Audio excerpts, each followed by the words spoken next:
बिस्मिल्लाहिर्रहमानिर्रहीम। अस्सलाम वालेकुम। With a different perspective Imran Memon एक बार फिर आप लोगों के साथ हाजिर। और आज मैं एक स्टॉक लेके आया हूँ आप लोगों के लिए। और ये स्टॉक इस वक्त बहुत ज़्यादा मार्केट में जो है इसकी चर्चा हो रही है और हर कोई इस स्टॉक के बारे में पूछ रहे हैं। And that stock is none other than Sazgar engineering. अच्छा, आप लोगों को जो मेरे साथ काफ़ी टाइम से जुड़े हुए हैं उनको याद होगा कि मैं इस स्टॉक के बारे में 60 और 65 के आसपास ये कहा करता था कि इसको आप लेना शुरू करें, ये आपको टाइम्स में गेन दे सकता है, परसेंटेज में नहीं। एंड जब हम टाइम्स की बात कर रहे होते हैं तो ऑब्वियसली हम ये बात कर रहे होते हैं कि भाई वो 2 times, 3 times, 4 times, 5 times and beyond ये बात कर रहे होते हैं। एंड जिन लोगों ने उसको अवेल किया वो देख रहे हैं कि 60 या 65 से जो एक इवेंचुअल टारगेट था 650 का, 650 का, वो उसने अचीव भी किया। और उसके बाद फिर ज़ाहिर है 800, 850 से मैंने ये कहना शुरू किया कि भाई इसमें अब थोड़ा सा सेल साइड पे ध्यान दें, चाहे वो प्रॉफिट टेकिंग हो या शॉर्ट हो। And now it's trading above 990, 999। In fact आज इसने, अगर मैं 8 जुलाई की बात करूं तो इसने 1001.83 का हाई लगाया और आफ्टर सम एडजस्टमेंट इसने 998.89 की क्लोजिंग की है। अच्छा, अब बहुत सारे लोगों का सवाल ये है कि भाई आप जो है वो एक सेल कॉल दे रहे हैं, या चाहे वो प्रॉफिट टेकिंग हो चाहे वो शॉर्ट्स हो, तो अब इसमें क्या किया जाए।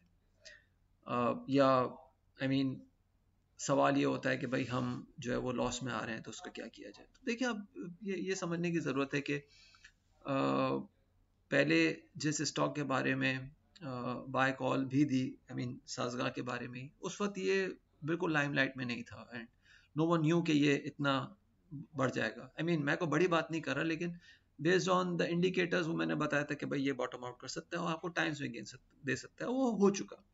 नाउ मैं कुछ चीज़ें आप लोगों के साथ शेयर करूंगा यहाँ पे, जिससे आपको एक विजुअली एक आइडिया हो जाएगा कि इसका टॉप जो है वो कहाँ बन सकता है। और इसी तरह की एक वीडियो मैंने, अगर जो लोग मेरे साथ अगेन जो बहुत पहले से जुड़े हुए, 2021 में मैंने TRG के लिए भी पोस्ट की थी बैक इन अप्रैल 2021। मेरे यूट्यूब चैनल पे भी वो वीडियो अभी भी मौजूद है। इंशाल्लाह इस वीडियो को भी मैं यूट्यूब पे अपलोड करूंगा शाम में, लेकिन अभी चूंकि आप लोग प्रीमियम क्लाइंट्स हैं तो ये पहले आप लोगों का हक है। तो सबसे पहले हम चलते हैं, इसको थोड़ा सा मैं डे पे लेके जाता हूँ। और अगर आप इसकी डे की मूवमेंट देखें तो आज इसने थोड़ा सा, मैं इसको जूम कर लेता हूँ और इसको आप देखिएगा तो इस वक्त इसने यहाँ पे एक जो है वो हाई बनाया है और यहाँ पे जो कैंडल बनी है, this candle is a hanging man candle और ये गैप के साथ बनी है। जब हैंगिंग मैन या कोई ऐसी कैंडल बने जिसमें एक इनडिसिशन नजर आ रहा हो, इनडिसिशन इस तरह से कि पहले एक गैप ओपनिंग हो, फिर उसमें कुछ प्रॉफिट टेकिंग आए, फिर वो ऊपर आके बंद हो या नीचे बंद हो, लेकिन गैप फिल ना हो। तो जब वो गैप फिल नहीं होता तो फिर उसको हम कहते हैं कि भाई वो आइदर शूटिंग स्टार है या लॉन्ग लेगेड डॉजी है या स्पिनिंग टॉप है या किसी भी, या डॉजी है। लेकिन अगर वो ऊपर ही बंद होती है और गैप के साथ गैप मेंटेन रहता है तो फिर वो ऑब्वियसली एक हैंगिंग मैन पैटर्न बनाता है। And in all the scenarios ये इस बात की इंडिकेशन होती है कि बुल्स आर गेटिंग एग्जॉस्टेड, या बुल्स के लिए एक कोई अच्छा ओमेन या कोई अच्छा शगुन नहीं होता ये। और ये बता रहा होता है कि यहाँ से कुछ एक एक एक, एक डिफिकल्टी नजर आ सकती है। अच्छा, साथ में इसके साथ साथ अगर हम देखें तो ये RSI है नीचे, और यहाँ पे RSI अगर आप देखें तो 6 मार्च 2024 को RSI ने टॉप बनाया था 91 का, ठीक है जी, 91.4 का। इस वक्त इसकी प्राइस थी 782। आज इसकी प्राइस 998 पे क्लोज हुई है after making a high of 1001। आज इसका RSI कहाँ है आप खुद ये देख सकते हैं, इसका RSI 80 पे है, which means कि the price is going up here but the RSI is not making a new high। यहां पे नजर आता है कि RSI ने, मैं यहां पे लिख भी देता हूं कि यहां पे नजर आ रहा है कि RSI is making a negative divergence. यहां पे मैं लिख भी देता हूं कि negative divergence on daily RSI। ठीक है जी, ये एक बड़ा इंडिकेशन है कि जब हम RSI में नया हाई बनते हुए ना देखें और प्राइस में एक हाई बनता हुआ देखें, तो दिस शोज कि RSI में एक नेगेटिव डाइवर्जेंस आ रहा है और RSI जो है वो चूंकि एक लीडिंग इंडिकेटर होता है, तो RSI कह रहा होता है कि भाई मैं ऊपर नहीं आ रहा, प्राइस को नीचे आना होगा। सेम अगर हम इसको वीक पे लेके जाएं तो द सिनेरियो इज सेम। अगर हम वीक पे देखें तो अगेन अक्टूबर 2023 में इसने 90 का RSI पोस्ट किया था और फिर उसके बाद अप्रैल 2024 में दोबारा 90 का हाई पोस्ट किया RSI ने। लेकिन अभी अगर हम देखें तो इस वक्त इसका जो प्राइस अगेन 782 से 998 है, लेकिन RSI अभी भी 89 पे खड़ा हुआ है। तो दिस मींस कि RSI वीकली पे भी इस तरह से कोई अच्छी मूव नहीं दिखा रहा। एंड अगेन ये वीक पे भी अगर आप देखें तो ये चूंकि आज पहला दिन था वीक का, तो वीक पे भी दिखा रहा है कि यहाँ पे कुछ चीजें जो है वो उस तरह की फेवरेबल नजर नहीं आ रही in terms of candles. Now we should look at the monthly charts. तो मंथली चार्ट्स पे नजर ये आ रहा है कि इसका RSI 95.5 पे खड़ा हुआ है। आज तक किसी भी इंस्ट्रूमेंट ने RSI का लो जो है वो 0 से नीचे नहीं पोस्ट किया। इनफैक्ट कोविड के दौरान जब ऑयल प्राइसेस कुछ घंटों के लिए ही सही जब नेगेटिवली ट्रेड हो रहे थे ऑयल फ्यूचर्स, उस वक्त भी ऑयल का उस वक्त जो RSI था वो नेगेटिव नहीं हुआ था। और इसी तरह से जब कोई चीज ऊपर जा रही होती है तो 100 से ऊपर RSI नहीं जाता किसी भी चीज का। जब हम बात करते थे डॉलर की, जब वो 320 के आसपास था, उस वक्त भी मंथली RSI इसका 90s में था। जब हम TRG की बात करते थे कि ये 500 रुपये हो जाएगा, 10,000 रुपये हो जाएगा, जब ये TRG 180 रुपये था, तो TRG का भी RSI कोई इसी तरह से नजर आ रहा था कि मंथली टर्म्स पे 90-95 था। एंड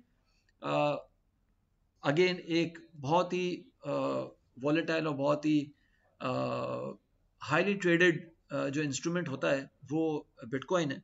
और बिटकॉइन ने भी जब 65,000 का हाई पोस्ट किया था आज से को 3 साल पहले, 3 या 4 साल पहले, मुझे सही ईयर्स याद नहीं है, लेकिन 3 या 4 साल पहले जब उसने 65,000 का एक हाई पोस्ट किया था, उस टाइम पे भी RSI बिटकॉइन का 96-97 के आसपास था। उसके बाद बिटकॉइन ने 15,000 का लो पोस्ट किया था, या शायद को 12,000 का लो पोस्ट किया था। तो पॉइंट ये है कि RSI एक बहुत लीडिंग इंडिकेटर होता है और बहुत क्लियरली बता रहा होता है कि आपको अपनी मूव किस तरह से लेनी है। अब RSI के साथ साथ अगर हम थोड़ा सा और डिटेल्ड में देखें तो ये जो रेंजेस हैं, जो ये थोड़ी सी डायगोनल लाइंस हैं, ये बता रही हैं कि इसकी रेंज क्या बन सकती है। इस वक्त ये अपने बिल्कुल रेंज के टॉप के आसपास ट्रेड कर रहा है, जो कि 1004 से 1045 के आसपास है। अगर ये इस रेंज को ब्रेक करता है, जिसके चांसेस बहुत कम है, जिस तरह से मैंने इसका बैकग्राउंड बताया कि वीक पे और डे पे जो इसकी कैंडल बन रही है या जिस तरह से RSI की मूवमेंट है, तो चांसेस बहुत कम है। लेकिन अगर ये इसको सस्टेन करता है तो मैक्सिमम जो इसकी मूव है वो 1200 से 1235 तक जा सकती है। लेकिन उसके बाद क्या है?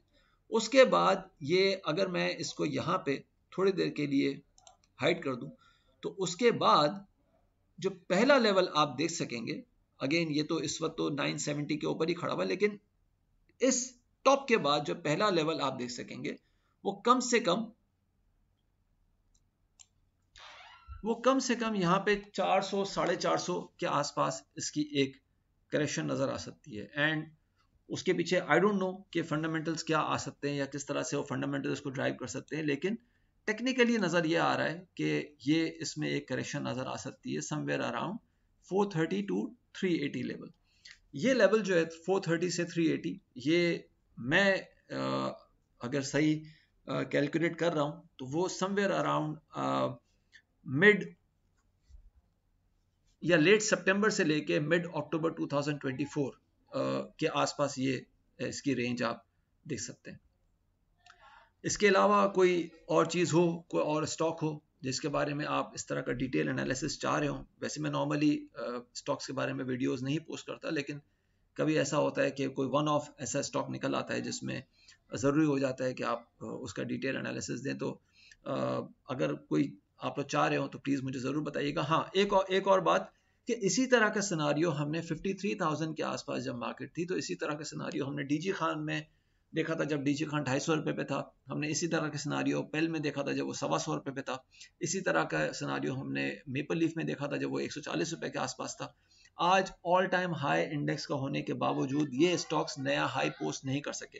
तो ये बड़ा इंपॉर्टेंट होता है कि जब इस तरह का सिनारियो डेवलप हो रहा हो, स्पेशली जब कोई स्टॉक अपनी फिफ्थ वेव में होता है, तो उसको कोशिश करनी चाहिए, हालांकि वो बहुत ज़्यादा लोगों को ल्योर कर रहा होता है अपनी तरफ, बहुत ज़्यादा लोगों को माइल कर रहा होता है, लेकिन कोशिश ये करनी चाहिए कि उससे थोड़ा सा बच के रहना चाहिए। देखें, जूस आप लोग सब ने पी लिया, 60 पे 70 पे 80 पे लेने के बाद जूस सब ने पी लिया, अब गूदा है वो पब्लिक को खाने दें। तो ख्याल रखिएगा, अपनी राय से प्लीज़ ज़रूर आगाह कीजिएगा। थैंक यू, अल्लाह हाफिज़।